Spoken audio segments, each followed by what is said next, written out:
Hey guys, Richard Fu here from The Ultimate Man and richardfu.com, the place to be for you to step up to become your ultimate self. And today on the Daily Man Fuel, I want to share with you the third part of this 5-part series about my most challenging week of my life. And so if you haven't seen the other 2 videos, make sure you go back and you watch them because you're going to need to catch up on what's happening. And so when I walked into that office with my boss and he said this to me, he looked at me and said, Richard, tell me if I'm stepping and being out of line here, but I don't think you're meant to be in audit for the rest of your life, are you? And when he said that to me, I just caved in because I was obviously opening up and just saying, this is my life and I'm not feeling very good right now. And I said, no, I don't. And he said this one thing to me. He said this one thing that gave me so much clarity, that opened me up so that I could step in and just give myself that permission to just go do what I want. And he said this, he said, no matter what happens, Richard, no matter who you work for, no matter what you do, know that I am here for you and I will be a referee for you if you want me to be. And know that you should just follow what really matters to you most, because this is the best time for you in your 30s. I'm just hitting 30 very soon, guys, at this point of recording. And he said, this is the point where your life changes and your life will become what it is that you want to make it. So make sure you go do what really matters most to you. And when he said that, he gave me permission. But the real line that gave me permission was this. And for all the managers watching, he said this. He said, Richard, if you decide to leave here, just know that never feel guilty. Never feel guilty that you want to leave here. Okay? Never feel guilty. And boom, my mind just exploded because I'm like, oh my God, that is what I needed. That's the permission. And so I worked it out. I went home, talked to my dad.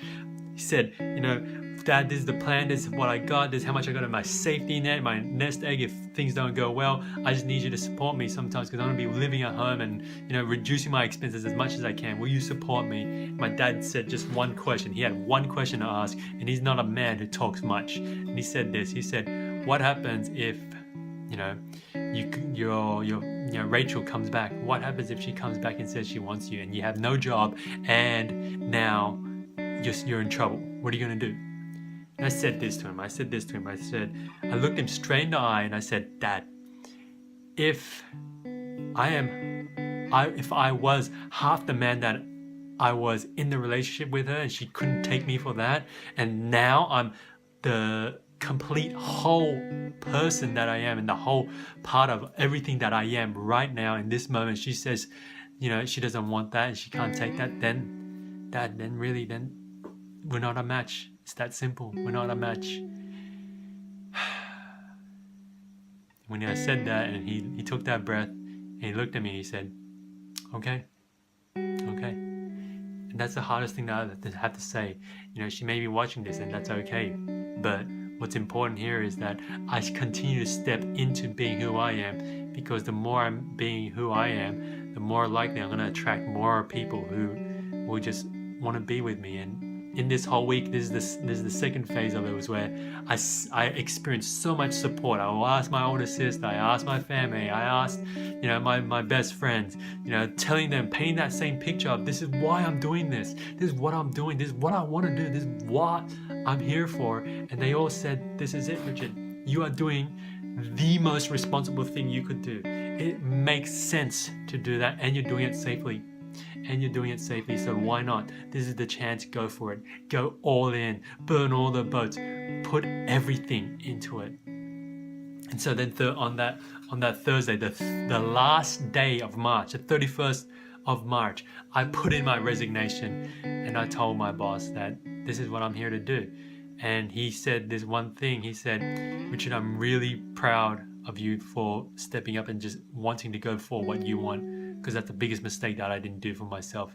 I'm lucky that I found something I love, but I never tried to do something myself. And so, I don't know your parents, but I speak as a parent that I'm really proud, and I know they would be so proud of you. And what's really important is, if I knew you were doing this side business before and you continue to stay at the start, the job that I am, I would be so annoyed and angry and upset at you if you did.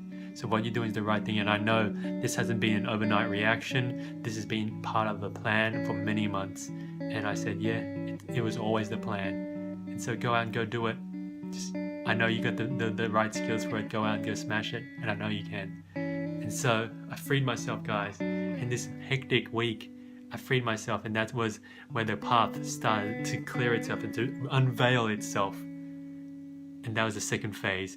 And this wraps up on this video here. On the next one, I want to share with you the phase right after it. When you make those decisions, when you decide what it is that you want, this feeling comes up within, and it's so weird that, you know, I'm going to share it with you guys. So make sure you watch it tomorrow, because it's so important. It's so important that we talk about this, because not many people end up talking about this.